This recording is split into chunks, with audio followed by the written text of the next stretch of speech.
Imagine a boy in a classroom, eyes wide, watching a map turn red as arrows sweep from Mongolia to the edge of Europe. The teacher calls it the largest land empire in history. The boy hears words like genius, lightning war, unstoppable. Hollywood gave us the same picture: thundering hooves, silk banners snapping in the wind, a sky-darkening storm of horsemen who toppled tyrants and opened trade routes from China to Hungary. We cheered for the underdog nomads who humiliated arrogant kings. We repeated the line that Genghis Khan was the great leveler. Proof that a man born in a tent could rule the world. That was the story we were sold. Clean, heroic, almost noble.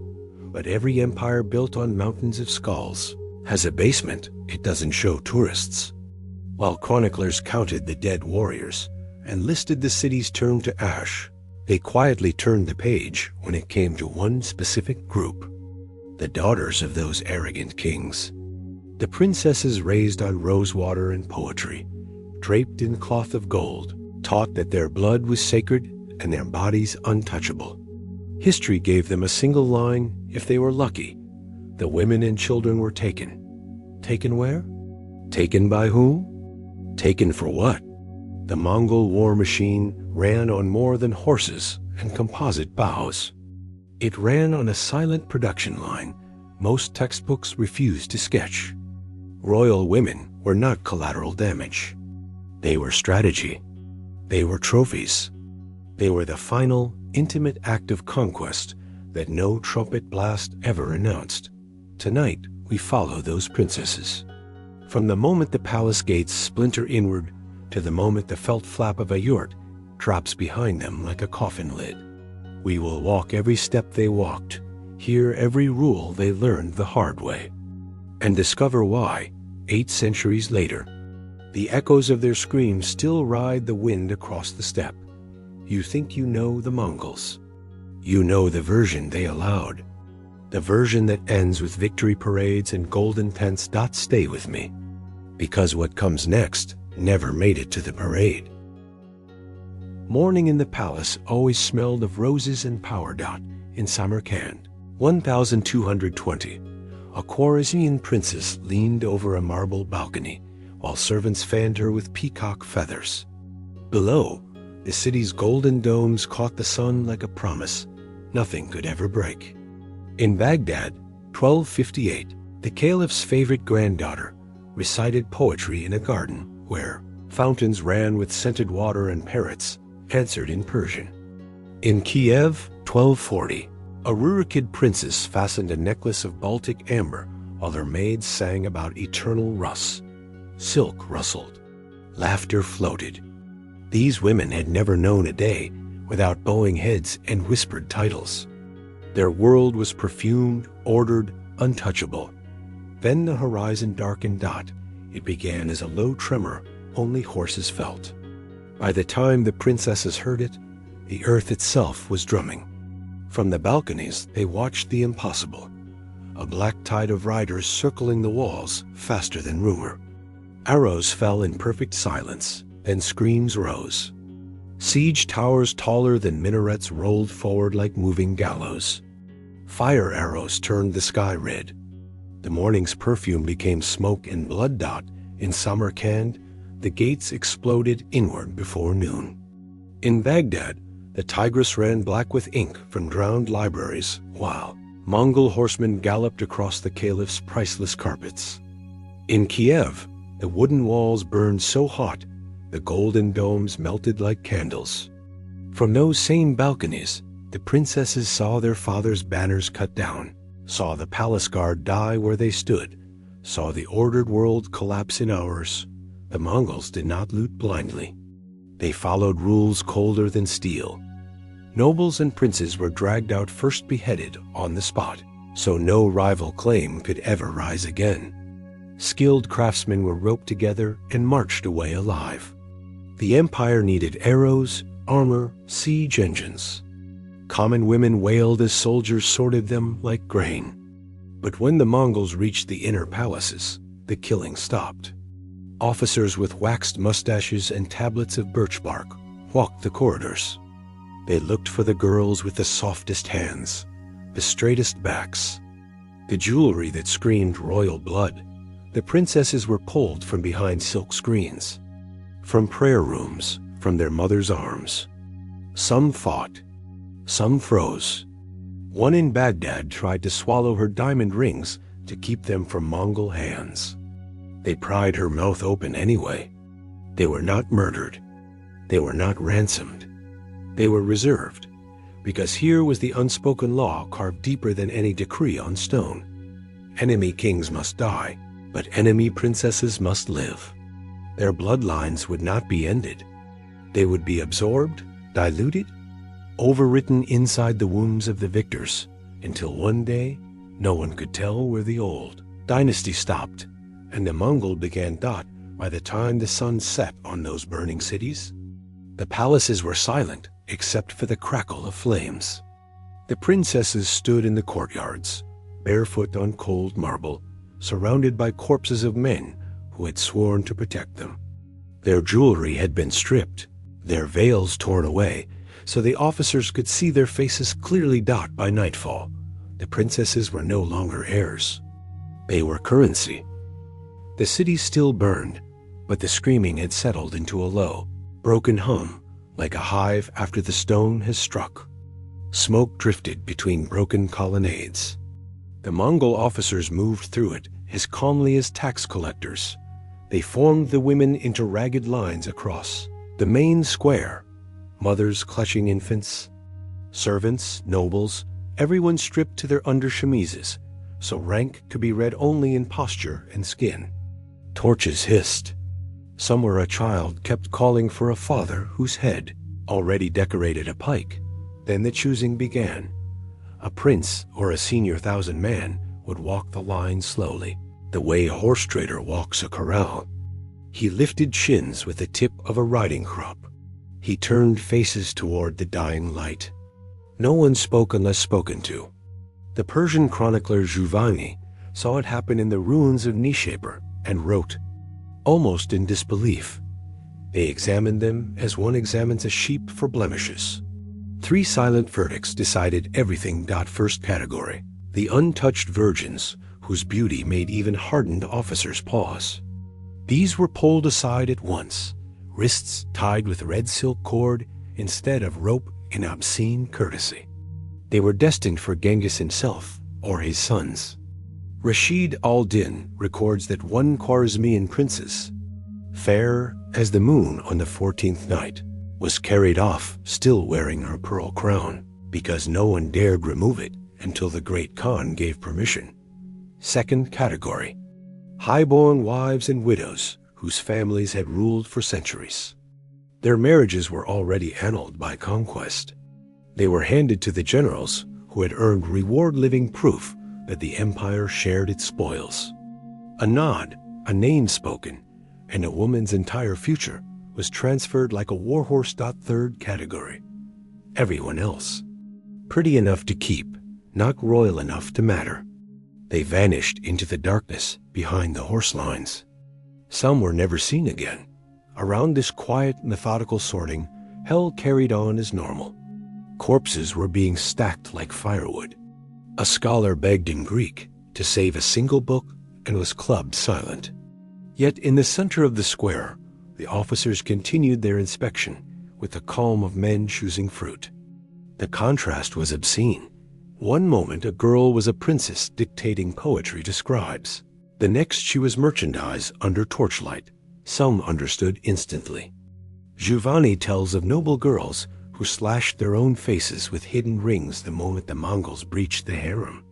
Others rubbed soot and blood into their hair, smeared filth across once porcelain cheeks, prayed ugliness would buy freedom. A few succeeded. Most were simply washed clean by laughing soldiers who understood the trick and found it amusing. By the time the moon rose, the lines were gone. The chosen stood in small, shivering groups, red cords, white cords, no cords at all, while the rest of the world burned behind them. They had survived the siege, they had survived the sack.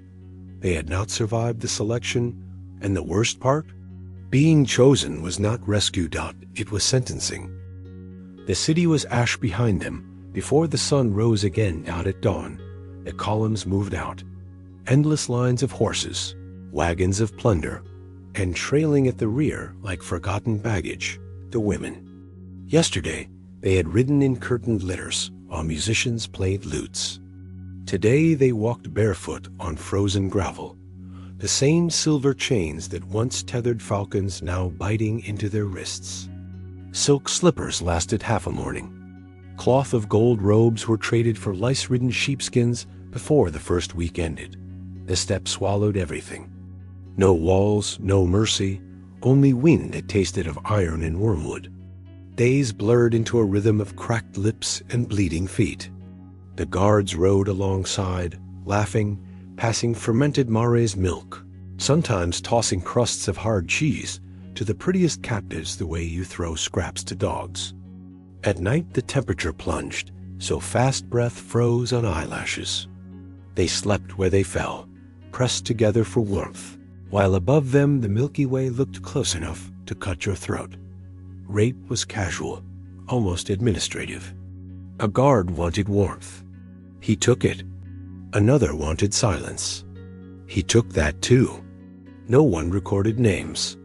The women learned quickly to walk in the middle of the group, to keep their eyes down, to pretend coma when the horses stopped.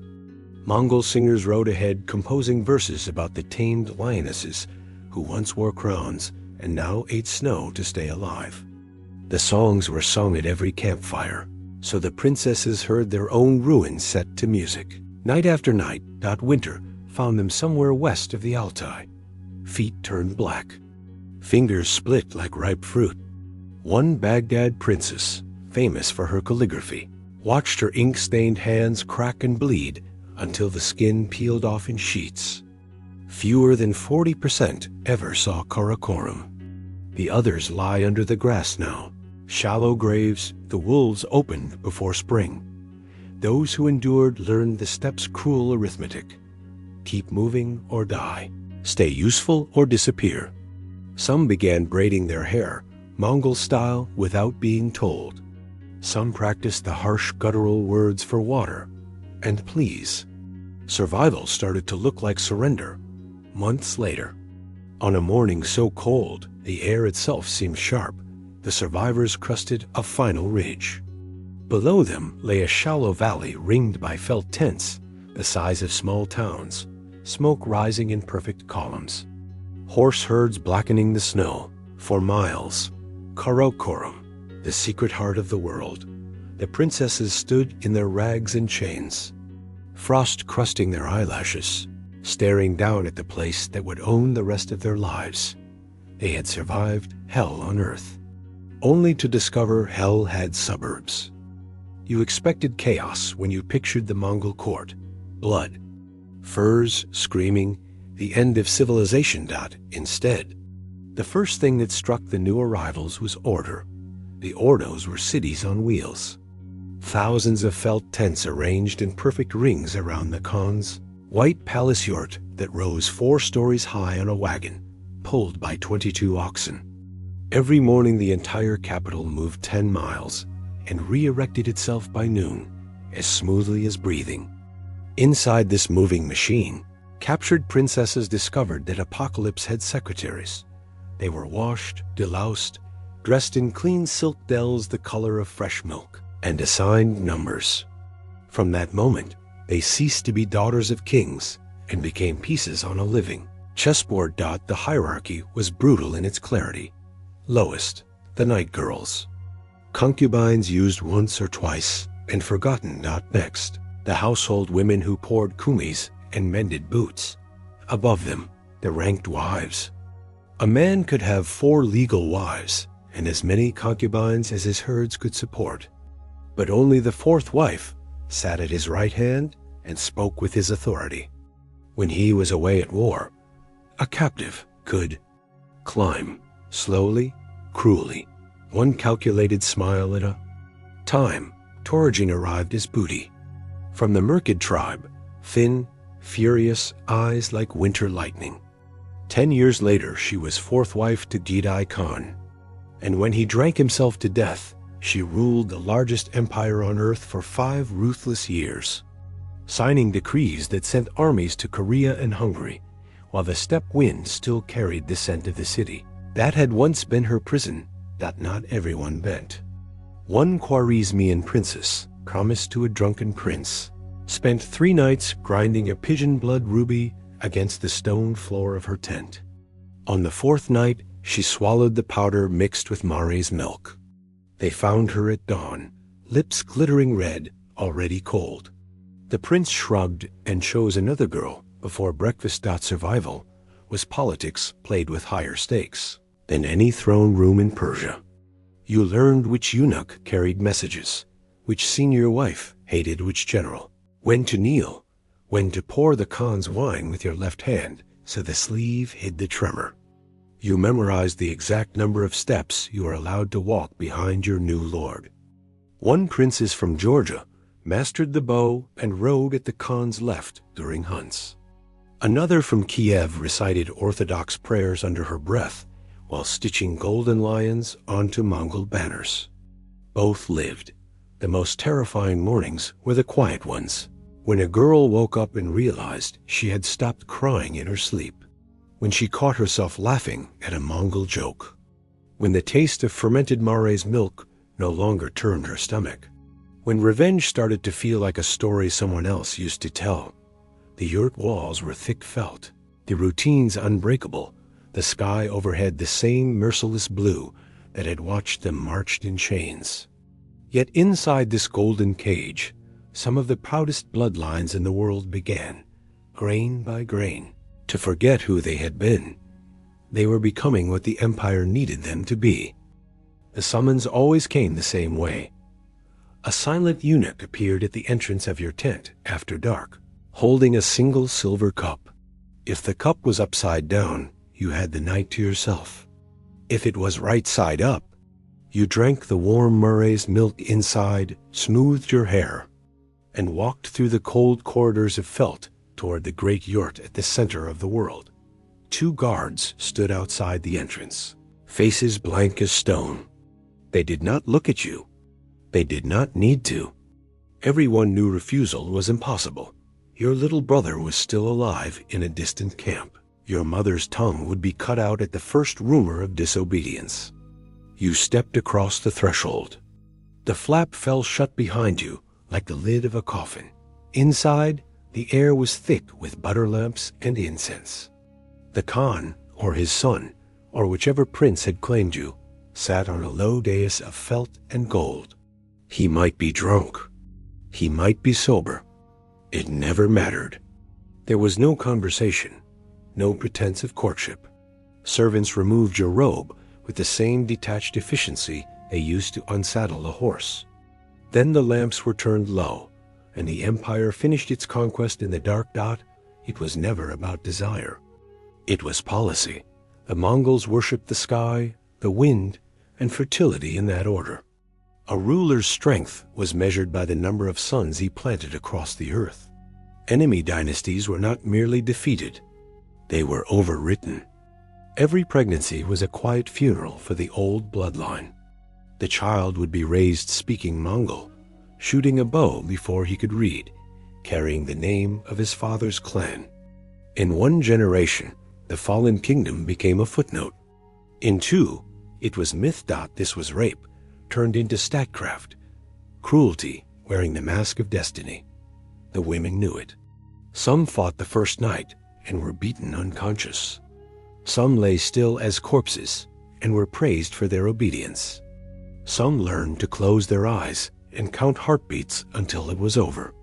A few, after years, stopped counting at all. Centuries later, the proof is still written in our bodies. In 2003, geneticists discovered a single Y chromosome lineage shared by roughly 0.5% of all men alive today. 16 million direct male descendants scattered from the Pacific to the Caspian. Statistically, it began with 1 man around the year 1200.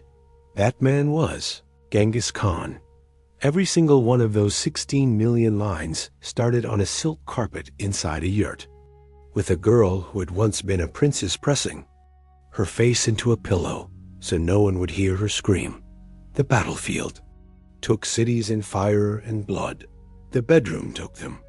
Forever. The Mongols didn't just conquer kingdoms. They rewrote their DNA. Most captives disappeared into silence. A handful learned the rules so well they rewrote them. Sorgatani. Beki arrived as a war prize from the Kara tribe. Young, terrified, handed to Genghis's youngest son Talui like a bonus horse. Her first nights were the same nightmare every princess knew.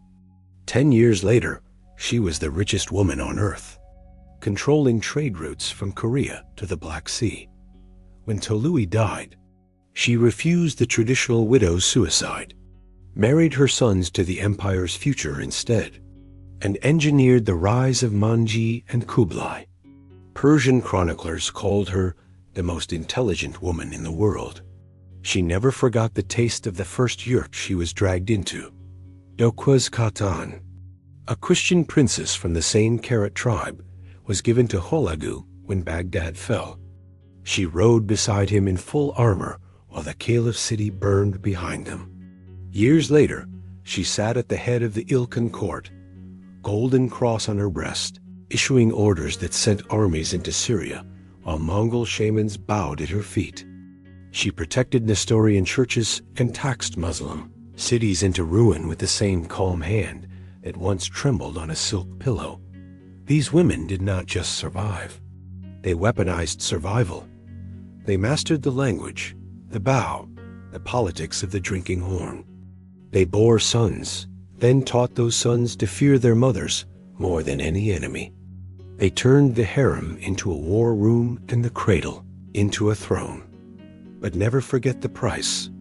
Their thrones rested on thousands of girls who never learned the game fast enough. The ones whose bodies lie under the steppe grass, whose names were erased from every chronicle, whose children, if they lived, were raised as simple camp slaves. Sorgatani and Dokuz walked across those unmarked graves to reach their power. They were brilliant. They were ruthless. They were the exception that proves the horror of the rule. But for every queen who rose, there were 100 graves no one marked. 800 years. And almost nothing was written. The Mongol chronicles themselves are the first conspirators. They boast of pyramids of skulls, rivers dammed with corpses, cities erased so completely that wolves forgot the way. Yet when it came to the princesses, the ink runs shy. A single line, maybe. The women of high rank were taken into the Ordo. Nothing more. Part of it was warrior modesty. Rape is not the stuff of heroic poetry. Part of it was colder. Every future Khan needed his mother's bloodline to look legitimate. Admitting grandmother had been dragged screaming across the steppe would weaken the mandate of heaven. Persian and Forjan, Chinese historians buried the story deeper. To them, confessing that their proudest dynasties now poured kumis for nomads was unbearable. Better to let the princesses vanish between the lines than immortalize the shame. So the silence calcified. Generations grew up believing the Mongol conquest was only about arrows and fire, not about what happened after the fire. Inside the quiet yurts, but silence is never complete. In 1920s Mongolia, a French missionary recorded an old woman in the Gobi who claimed her great-grandmother had been a golden princess from the Sunset Lands. In the 1980s, an elder in Khenti province told a Soviet ethnography, off the record, that his clan still kept a fragment of Persian silk hidden in the family chest, brought by the beautiful captive who saved us. All DNA studies now trace faint echoes of Central Asian royal markers in families who have never left the steppe, granddaughters of those terrified.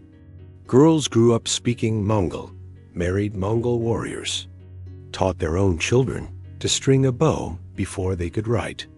The blood mixed, the memories thinned, but something carried. Today, Millions of people carry a microscopic signature of those nights inside felt walls. A genetic scar no one can see that the empire fell. The grasslands healed, but inside millions of people walking the earth today, the conquest never actually ended.